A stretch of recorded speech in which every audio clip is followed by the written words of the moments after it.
Greetings, citizens of the internet! You can call me Nitro Indigo, and welcome back to my extremely riveting Let's Play of Kirby's Dream Land 3. In the last episode, I did the first 3 stages of Cloudy Park. Unfortunately, on stage 3, I failed to get the Heart Star because I failed at a memory game.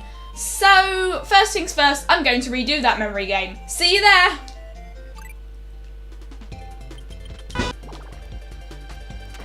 I am pulling no punches. Although this looks really unprofessional, I'm going to create a restore point here so I don't have to redo the entire level every time I get this wrong.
Yay, I restore pointed after every set of Gordos appears. I'm double cheating. Also, on Exo Paradigm Gamers Advice, that's how I also got all the Dream Crystals in Empire of Dreams. Although, a while ago I was replaying that game, and I was in this, one of the levels of Primal, and I got all stages or whatever. And I got really, obviously they're called visions in that game, but you get the point. And the point is, I got 29 out of 30 Dream Crystals in the level. And then, so I spent ages just looking for that last one I missed, and I'd gotten it before. It was in my second playthrough of the game, and I just couldn't find it anywhere. So that sucked. But anyway, the exciting narrative arc of me not being sure whether to buy a Nintendo Switch or a PlayStation 4. I'm recording this on the 26th of November 2017, and yesterday I didn't buy any video game consoles. All I brought was an issue of Retro Gamer from before the Nintendo Switch was released, and a packet of crisps. Anyway, screw you, Tama-san, I'm getting this and I'm going home. But anyway, I missed the Maxim Tomato, but anyway, I still don't know what to get, because I'm a bit worried if I get a PS4, I'm just going to feel too awkward to play any of the games on it and just stare at them awkwardly, because as I said, Nintendo games are accessible. And another thing I've noticed, that the guy I was talking to in game, who's different from last week, who was a different person to the guy I was talking to last week. I told him about Digimon World Next Order, and he showed me a copy of Digimon World Digimon Story Cyber Sleuth. Oops. Anyway, we need Ku for this level. We need to rescue an orange. And yeah, need Ku because he can fly against wind currents. But also, this music is Gourmet Race from Kirby Superstar, and this brings me to something I've wanted to talk about for a while: the unoriginality of Kirby music. In almost almost every single game, the same few tracks get reused a lot. I'm really worried I might lose Ku here. Apparently, Ku is female in Japan, by the way, and also he's supposed to be, Ku is supposed to be purple, but she's not in the. She is not in. Ku is brown in this game, but is normally supposed to be purple. But this music is. Oh, come on! I'm gonna have to redo another stage. Yay! Thankfully, this won't take too long because it's at the start of the game stage.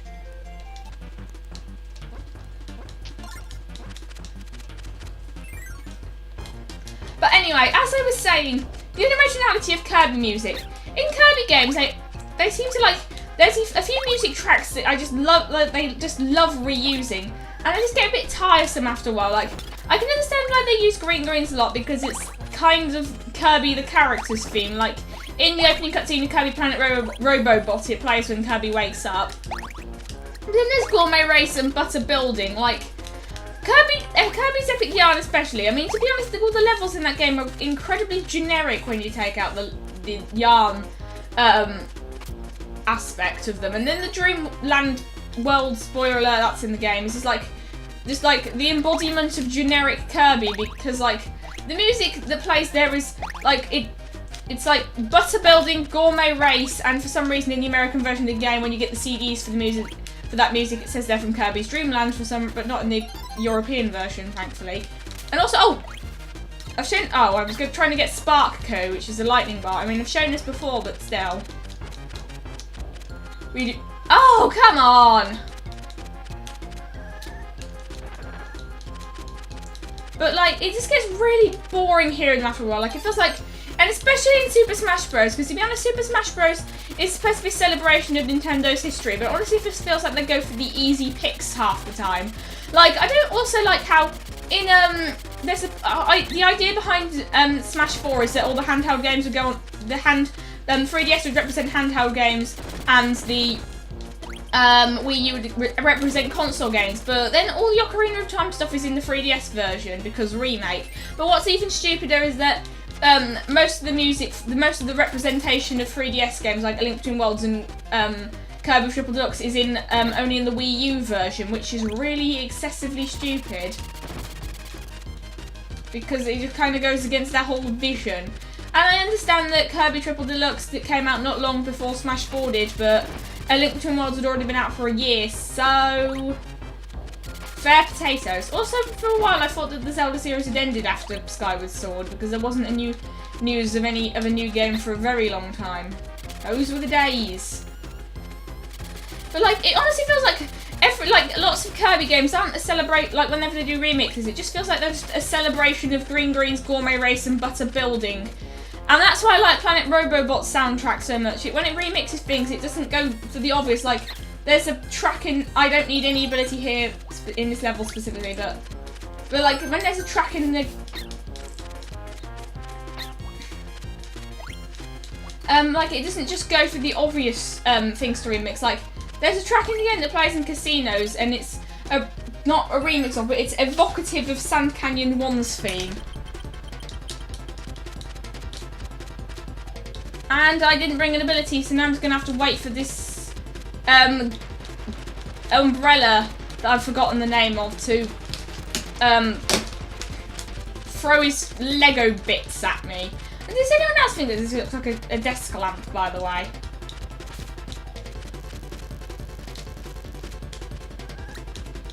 I forgot what it's called, and it has a name that doesn't sound excessively Japanese, and like most things name. Like, I mean, I'm not trying to be rude or anything here, it's just that like there's not really that much localization in this game. I mean, there's not really much text in it either, but you get the idea. Because like most of the enemies have really Japanese sounding names that they didn't really bother to translate. I don't want to have to redo this, so I'm just going to create a restore point because I'm just being incredibly cheap today. I'm so sorry that this looks incredibly unprofessional.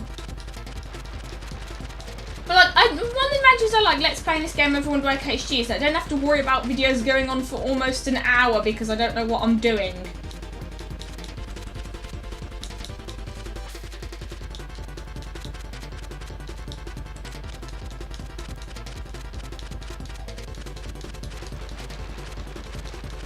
Also, by the way, every mini-boss in this game, if you couldn't already tell, represents an ability.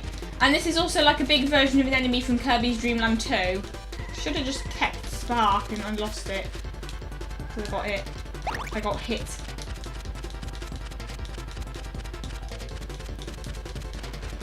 Like, the thing I was trying to say is that, like, in Kirby, they don't really, whenever Kirby tries to celebrate the entire franchise in air quotes, they only celebrate the parts that people they only celebrate 3 games: Kirby's Dream Land, Kirby's Adventure, Kirby's Superstar, and then there's this one random piece of music from Kirby 64, like in the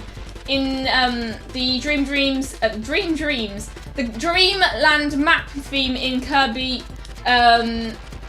Kirby Yarn Attack. Kirby's Epic Yarn is the Ripple Star Select music, as is the in between boss battles in the arena music in Kirby Triple Deluxe for some reason, which is odd because Masahiro Sakurai wasn't involved in that game at all. According to Did You Know Gaming, he voiced King DDD and that was it, but King DDD doesn't have any voice clips in that game. Also, I like, in air quotes, how Did You Know Gaming video about Kirby 64 uses modern Kirby artwork in the thumbnail. Also, I'm still waiting for a Klonoa video, and there was a poll recently to do anime, and they put Cory in the House on there because that meme's not old at all. And one of the options on there was Digimon. I want that video. I really don't know what to talk about, do I? Oh, I like this. This background's a bit weird. It looks like we're in a cloud and somehow not suffocating. Yay! I just get hit a lot in this game, and I have a really bad track record with animal friends. Like, is this game just really sluggish, or am I terrible at it, or is it input lag from Wii U Virtual Console? Yeah, because apparently it has input lag because it has to stream to 2 screens at once. And I have my... Hang on a minute, I could just do that exploit where you summon Gooey and then eat him, but then I might get hit by the boss while doing that. Oh, it's called Jump and Shoot. That's it.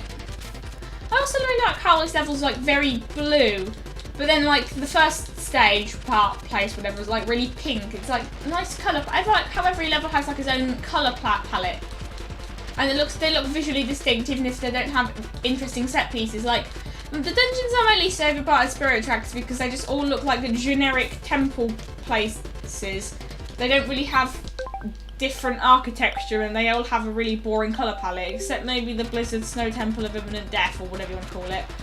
Like, I like the bell part, but it just all look a bit boring and there's only 3 music tracks for each of them. Only the Tower of Spirits has unique music. I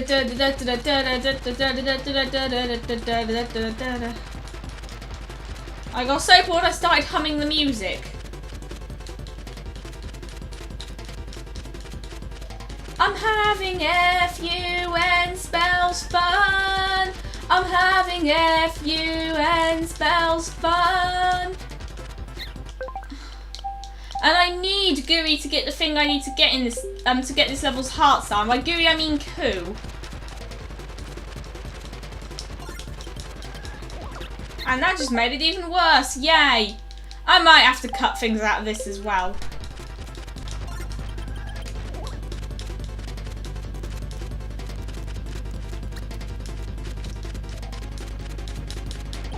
There we go. See, in order to like get a projectile from Jump and Shoot, you have to like stand on the ground and just like wait for him to throw this at you, his thing at you. I don't even know what you'd call it. Oh, come on. And also, this is a yokai from Japanese mythology, so there's also a yokai from Yokai Watch based on it. Apparently, I've never played Yokai Watch, and it's disappeared. Yeah, this is about the point where the side quests become really annoying. Thankfully, unlike most of the mini bosses, this one's not out of the way. I mean, I could just do this thing where I summon Gooey and then let him have Coo, but I think that might be a bit of a faff because I'd need to get my gamepad, and my gamepad is like not immediately next to me. It's not far from me, but I think it'd be more trouble than it's worth. This episode is just really not going well. I'm bad at this game. Now, I think I might say that Cloudy Park is my least favourite level world place thing because of how annoying and long everything is. And once again, you can see that the background looks incredibly pixelated. It looks like when you accidentally save an image as a JPEG. Because I've done that before, and it looked awful. Oh, come on! I've been recording for over 20 minutes and I've barely gotten anything done. That's what I call quality Let's Playing 101. Also, I still don't know what Kingdom Hearts 2.8 Final Mix is. Is it any different from Kingdom Hearts 2.5 Final Mix? Oh, and apparently someone at Square Enix or Disney or whatever thought it was a good idea to have two Kingdom Hearts games that were vital to the plot. One that was on mobile phones and another one that was on a Flash game. Who, what, when, where, why, how? Well, I don't really... Most of my knowledge of Kingdom Hearts comes from Chari 5. Not all of it, most of it does. Oh, almost done. Hang on a minute. Earlier, spitting his projectile out and did 1.5 pieces of damage, but now then it just did 1 damage. 1 rectangle of damage. I don't know what you'd even call those. Yay! Pointlessly elongating boss fights. And apparently copy abilities do less damage than spitting things in this game because design philosophy, and I might as well get Umbrella. I will eat you, good sir, and now I can get on with my life. And this is an orange. Bye, orange. And let's give Umbrella Coup for a whirl, because I don't think I've seen it before. Going for a whirl sounds like when we're just gonna go on a... It was like when I go in a car for the first time. I don't know.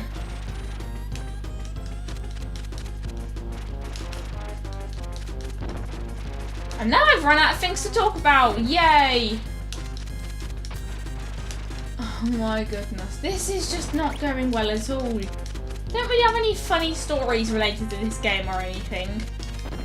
And these are Yetis. The Yeti Serengeti. That's okay, I don't need Coup anymore.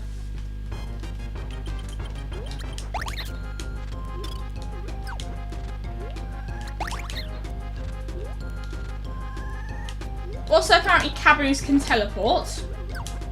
Also, I don't like how Cabus are weirdly realistic. Like, they also don't really fit in the style of the game either, because of the way they're coloured and stuff. It's supposed to... If you couldn't already tell, this game was supposed to look like crayons. Just like Tamagotchi is, actually.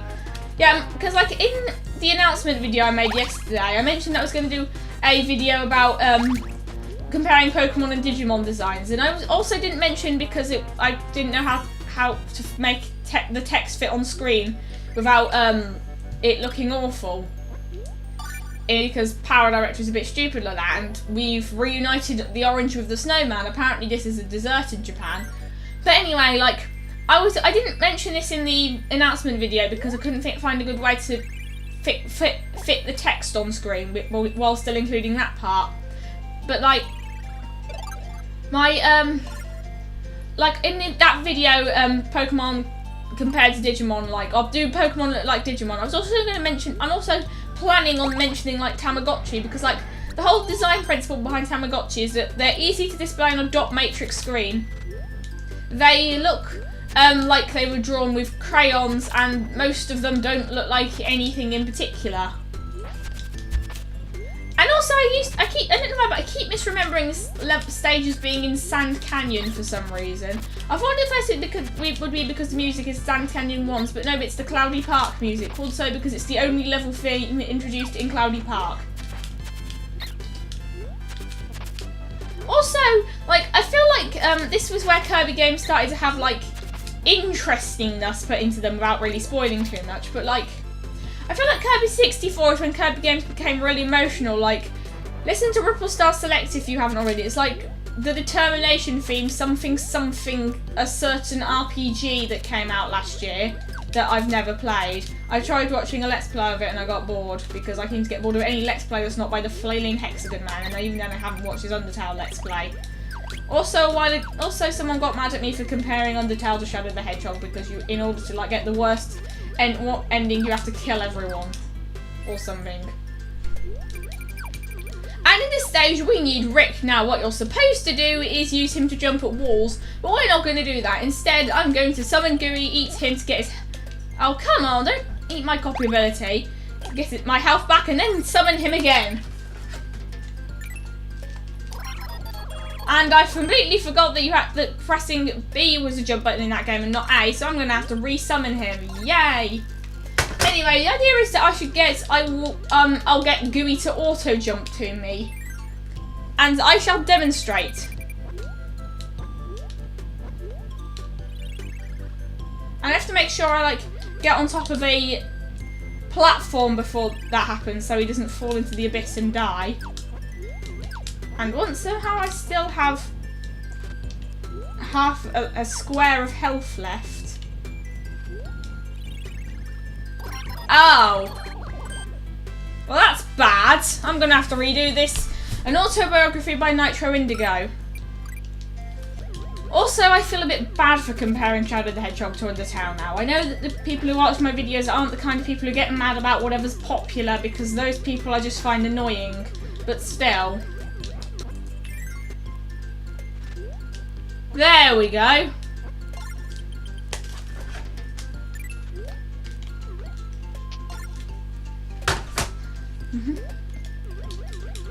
But like, also if I hadn't already said this, it was in a replying to I said the whole comparing games thing in a comment and oh no!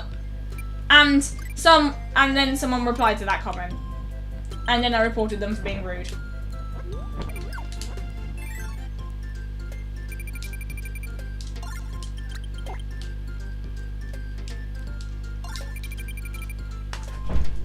Okay, to prevent any further mishaps, I'm going to create a restore point here. Yay, more cheating. Is this just a thing of this episode, creating restore points?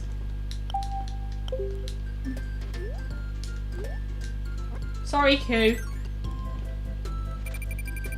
I still think Pitch is best animal friend, but official Nintendo magazine thinks the best animal friend is Rick. Ow. So go figure. And I accidentally opened the home screen because I dropped my Wii remote. This episode is just not going well at all. Oh my goodness. I can't wait to get onto Klonoa now. Yes, spoiler alert, my next Let's Play will be Klonoa for the Wii. A remake of Klonoa Daughter Phantom Island. It's also called that in Japan, so that's what I call it. And it was also the game I discovered Tessellating Hexagons through. Basically, I was watching his, the episode where he does, Vision 4. And then when he's in, like, Vision 4-2, the Leviathan Ice Cavern place thing. He talks about like how some the difference between Let's Players and game players or whatever it was. Like he doesn't like the difference between the kind of people who like scream over games and people have passion for a game. And I agreed with him and I commented and it was the first comment and now I'm the person who comments the most on the Flailing Hexagon Man's videos.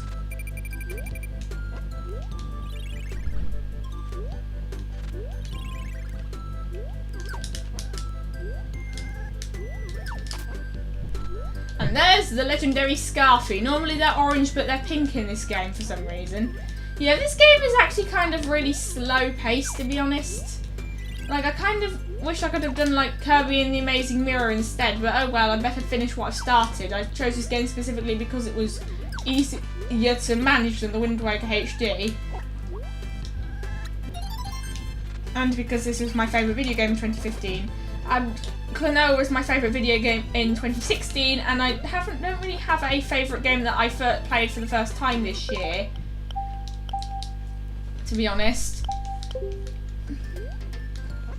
I might as well call this video Create Restore Point for the amount of times I keep using them.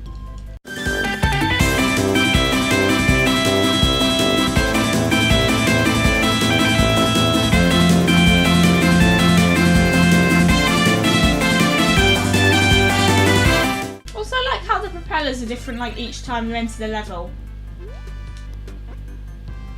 Oh, also in the in Kirby Superstar there's an enemy that's shaped like a pineapple and it gives you the bomb ability. It's a grenade. Also, I think pretty sure the first time I ever saw a grenade was in the Vsauce video Is All Fair in Love and War. Because there's a grenade with hearts on it on the thumbnail, and I might as well start a restore point here because I'm not risking it for a biscuit. Although you are supposed to do this thing where Rick jumps over these ghost waddle bees. I know that's not what they're called, but they look like ghost waddle bees, so I'm calling them ghost waddle bees. And this part could be a bit of a faff muffin with cheating. Oh, ow. I think I'm going to have Rick for this part because it's just honestly not worth it. having Gooey around. It just makes it hard. Okay, bye Gooey. Or I can just fall into a pit and die. The end. I'm sorry, I don't normally like it when like people are playing on emulators, which Virtual Console technically isn't, like make save states in the middle of playing. But honestly, I'm just a bit annoyed at this faff game. Like, I think one of the worst Let's Plays I've ever seen was this, like, Let's Play Pokemon Mystery Dungeon Explorers of Sky, where the guy wanted to get Riolu on the personality quiz, so instead of looking it up, he just decided to, like, create a save state on screen. Like, why? Who? What? When? Where? Why? How? What do you think you're doing, Mr. Matey-san? Mr. Matey-san. Konnichiwa, Toy-sans, and I don't even need to get rid of Rick. I can get rid of Gooey. I can just do this. I just need to avoid the Gordos. I just need to avoid Gordo Ramsay. He's like Gordon Ramsay, except he's a Gordo. By the way, in Konoha there are these enemies called Spikers which look like Gordos, so that's a thing.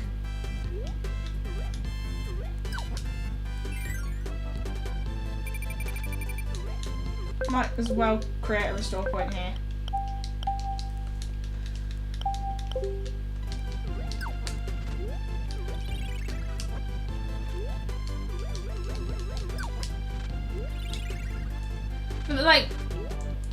But at least, like, I know what I'm doing, I'm just not good at it.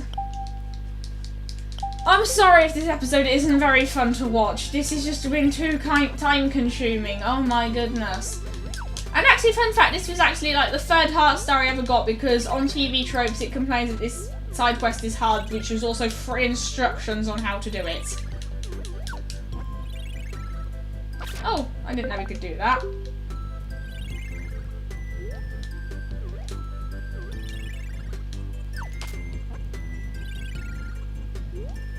Live forever with Rick the hamster. Rick live forever with auto jump insurance.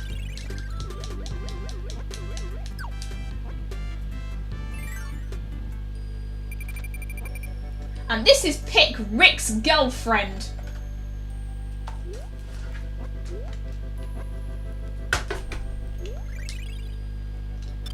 Okay, bye Gooey, I'm gonna eat you now. See you around. See you around, Rick. I don't need you anymore. Bye.